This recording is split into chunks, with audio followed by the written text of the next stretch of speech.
donner la main.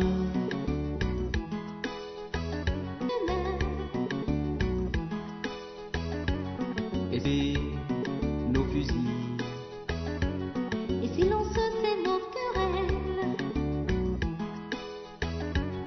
Et si l'on tirait pour battre en retraite, et si l'on laissait tout tomber, tomber, et si l'on tirait un gros trait pour battre en retraite, et si l'on laissait tout tomber, tomber, et si l'on se donnait la main, et si l'on pensait à demain, et si l'on jetait nos épées, nos fusils, et si l'on se sait nos querelles, et si l'on tirait un gros trait pour battre en retraite, et si l'on laissait tout tomber, tomber, et si l'on tirait un gros trait pour battre en retraite, et si l'on laissait tout tomber, tomber, on serait bien mieux. Ave Maria, frères et sœurs, et nous sommes heureux de vous retrouver en ce 4e jour de notre programme marial, 6 jours de conférence mariale en préparation à la fête de Notre-Dame, Reine de l'Univers. et si l'on était solidaires, unis,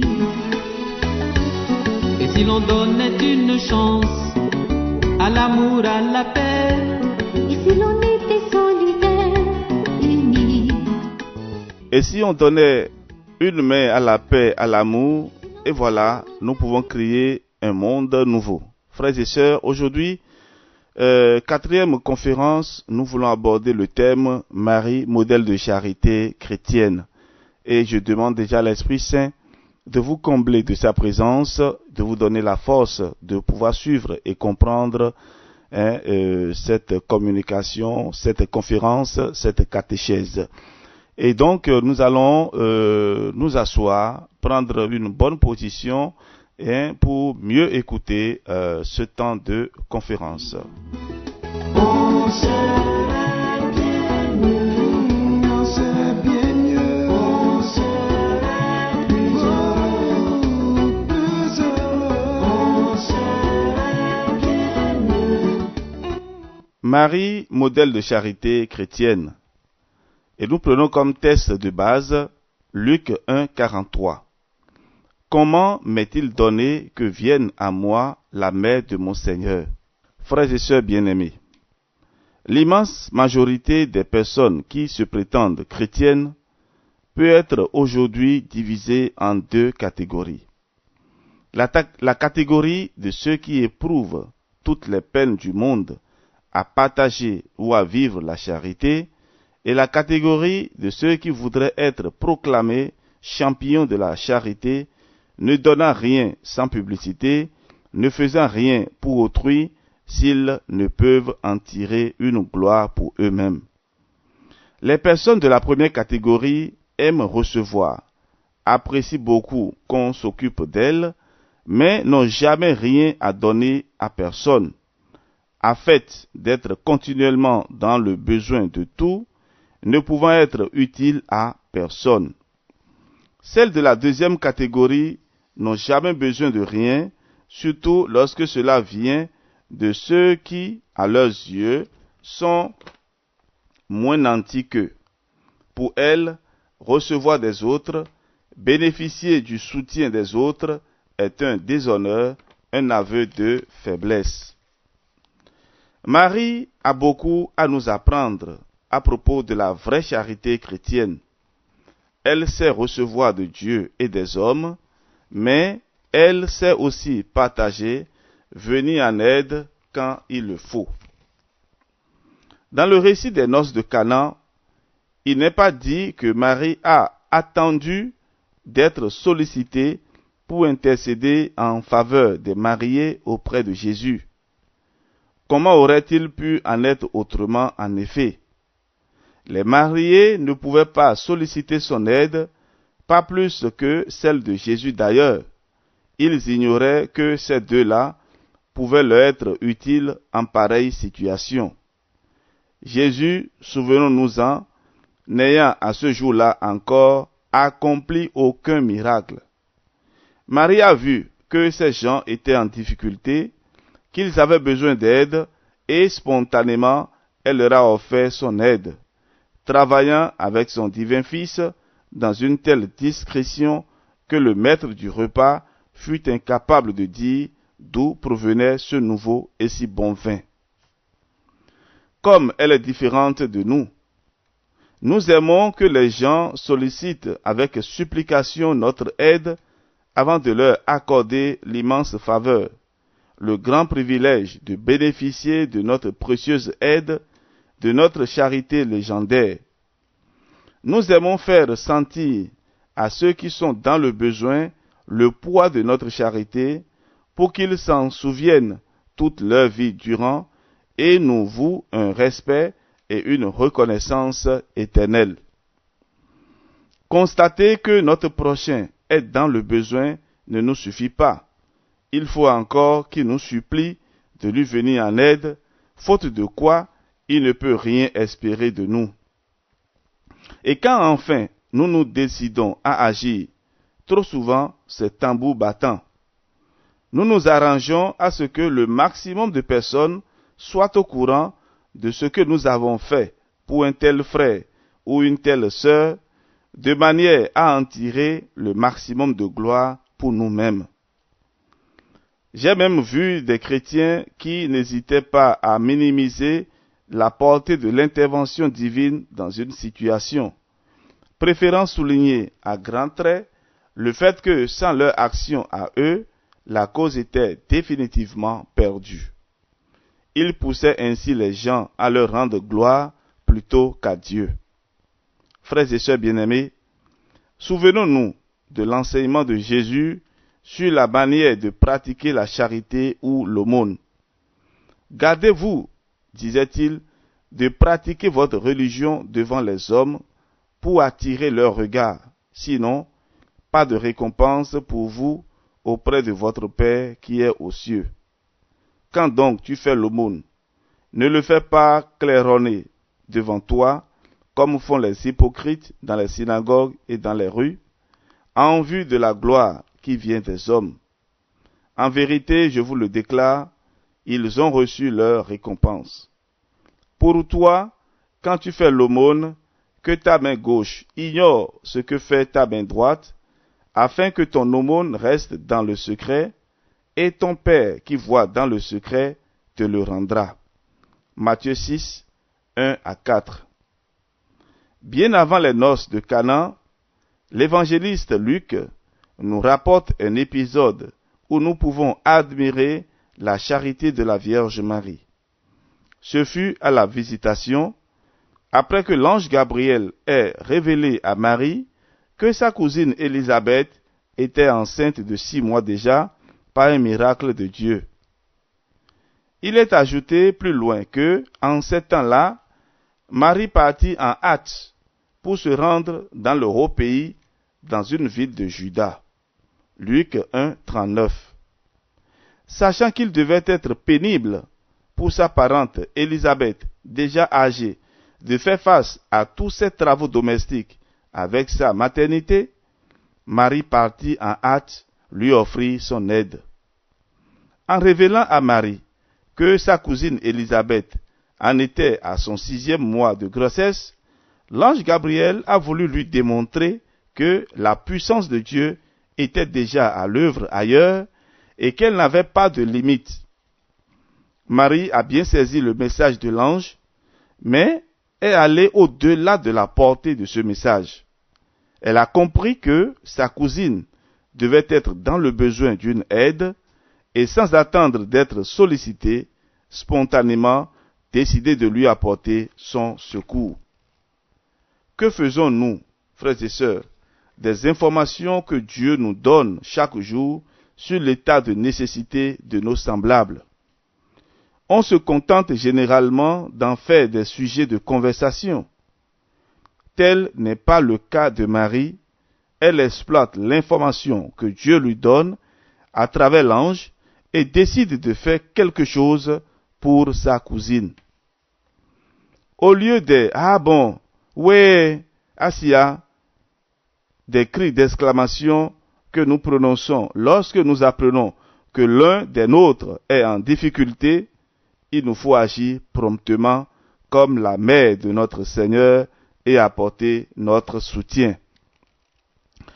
Commentant cette attitude de Marie, saint Ambroise écrit ceci, et nous citons: L'ange qui a annoncé à Marie des choses aussi mystérieuses lui donne pour affermir sa foi l'exemple d'une femme stérile qui était devenue mère. À cette nouvelle, Marie s'en va vers les montagnes de Judée. Quoi donc? Est-ce qu'elle ne croit point aux paroles de l'ange? Est-ce qu'elle n'est point certaine de la divinité de son message? Est-ce qu'elle doute de l'exemple qu'il lui donne? Non et non. C'est un saint désir qui la transporte. C'est un sentiment religieux du devoir qui la pousse. C'est une joie divine qui lui inspire cet empressement. Marie partit et s'en alla dans les montagnes. Fin de citation. Toute remplie de Dieu qu'elle est, où pourrait-elle diriger ses pas si ce n'est vers les hauteurs? Apprenez aussi, femmes chrétiennes, les soins empressés que vous devez à vos parentes lorsqu'elles sont sur le point d'être mères. Voyez Marie, elle vivait seule auparavant dans une profonde retraite. Aujourd'hui, ni la pudeur naturelle aux vierges ne l'empêche de paraître en public, ni les montagnes escarpées n'arrêtent son zèle, ni la longueur du chemin ne lui fait retarder le bon office qu'elle va rendre à sa cousine. Vierge de Jésus-Christ, apprenez encore quelle fut l'humilité de Marie. Elle vient vers sa parente, elle vient, elle, la plus jeune, visiter celle qui est plus âgée, et non seulement elle la prévient, mais elle la salue aussi la première. Et elle salua Élisabeth. En effet, plus une vierge est chaste, plus aussi son humilité doit être grande, plus elle doit avoir de déférence pour les personnes plus âgées. Celle qui fait profession de chasteté doit aussi être maîtresse en humilité. Il y a encore ici un motif de charité. Le supérieur vient trouver son inférieur pour lui venir en aide. Marie vient visiter Élisabeth, Jésus-Christ visite Jean-Baptiste. Chers amis, le soutien que Marie a apporté à sa cousine Élisabeth n'a pas manqué de surprendre cette dernière. Comment m'est-il donné que vienne à moi la mère de mon Seigneur? Luc 1, 43. Bien que parente de la Vierge Marie, sa cousine ne s'attendait manifestement pas à recevoir un tel acte de charité de celle qui était désormais la mère de son Seigneur. Comme sa joie est belle à voir. Une telle joie est visible chez tous ceux qui bénéficient d'un vrai acte de charité. Dans notre monde d'aujourd'hui, marqué par l'égoïsme et l'individualisme, les actes d'amour purs et désintéressés, comme ceux de la Vierge Marie, sont devenus trop rares. Et nous allons y revenir tout à l'heure avec un exemple de la très sainte Vierge Marie. Nous allons prendre une pause et écouter attentivement. Se donner la main, oui, avec Monseigneur Barriga, Nicodème Barriga. Et si l'on changeait de regard, de discours, Et si l'on pardonnait à tous, et si l'on donnait une chance à l'amour, à la paix, et si l'on était solidaires, unis, et si l'on donnait une chance à l'amour, à la paix, et si l'on était solidaires, unis, et si l'on offrait le sourire,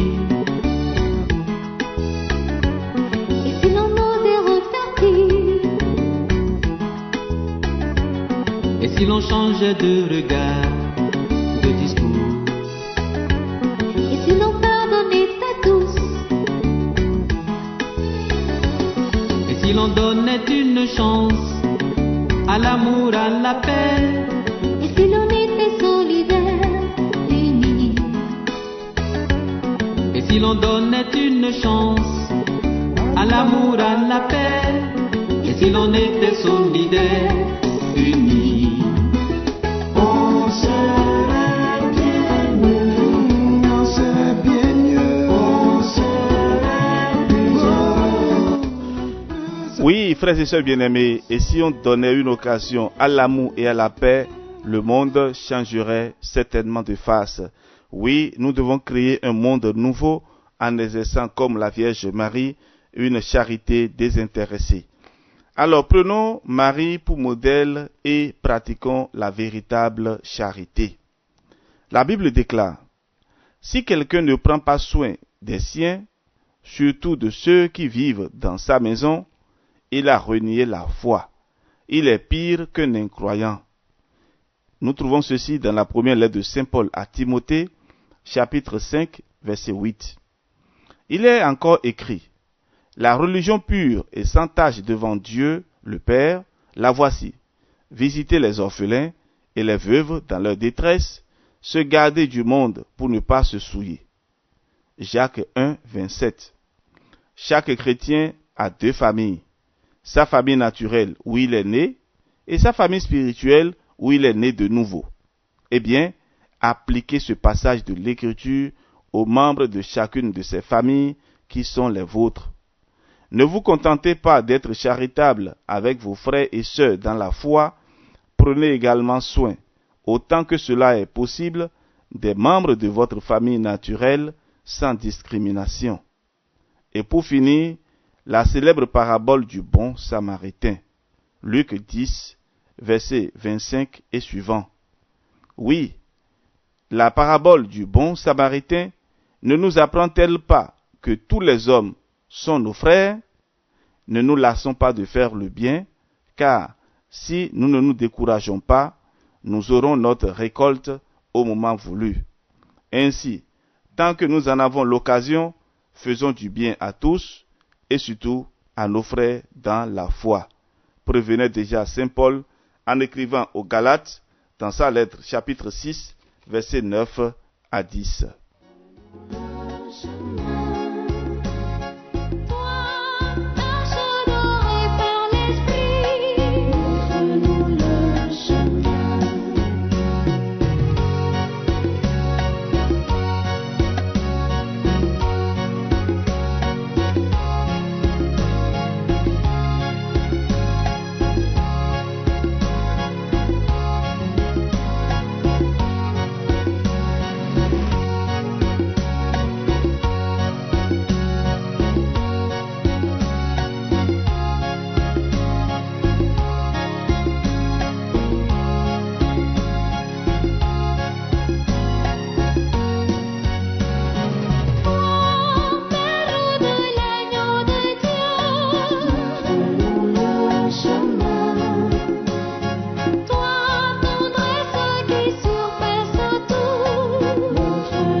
Oui, bienheureuse Mère de Dieu, montre-nous le chemin. Oui, Maman Marie, montre-nous le chemin de la charité.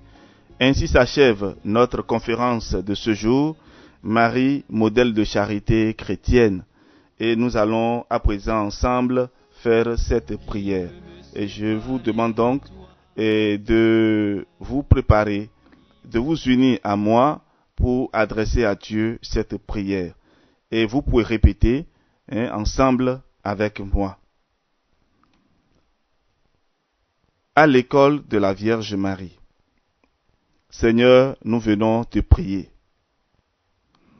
Père plein d'amour, tout ce que je possède et tout ce que je suis, je le dois uniquement et entièrement à ta bonté.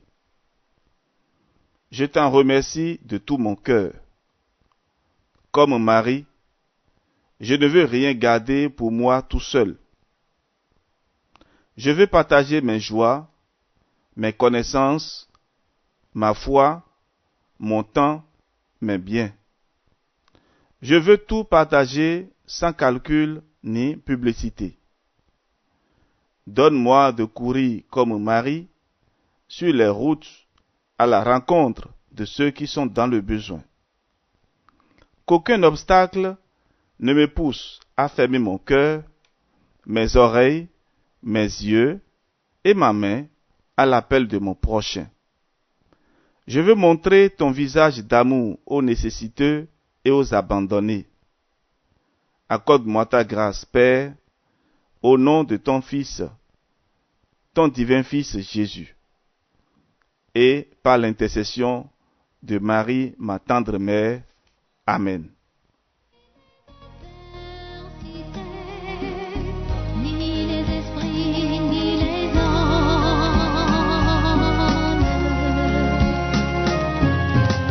Je peux tout en toi qui me rend fort. Je peux marcher dans la confiance. Aucun fardeau n'est trop pénible.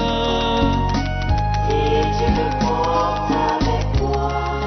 Oui, aucun fardeau n'est pénible si tu le portes avec moi, Seigneur. Qui peut me séparer de toi, Seigneur? Alors, frères et sœurs, ainsi s'achève notre conférence aujourd'hui. Bénissons le Seigneur, le Maître de la vie, pour tous ces moments passés ensemble et continuons le chemin à la découverte de la très sainte Vierge Marie, Notre-Dame de l'univers. À Dieu le Père, à son Fils Jésus-Christ, au Saint-Esprit Paraclet et à la très sainte Vierge Marie, toute la gloire et toute notre reconnaissance. Amen. Et que Dieu Tout-Puissant vous bénisse et vous protège, qui vous donne la joie de sa présence, au nom du Père et du Fils et du Saint-Esprit. Amen. Soyez bénis, on se retrouve demain pour la suite. Ave Maria.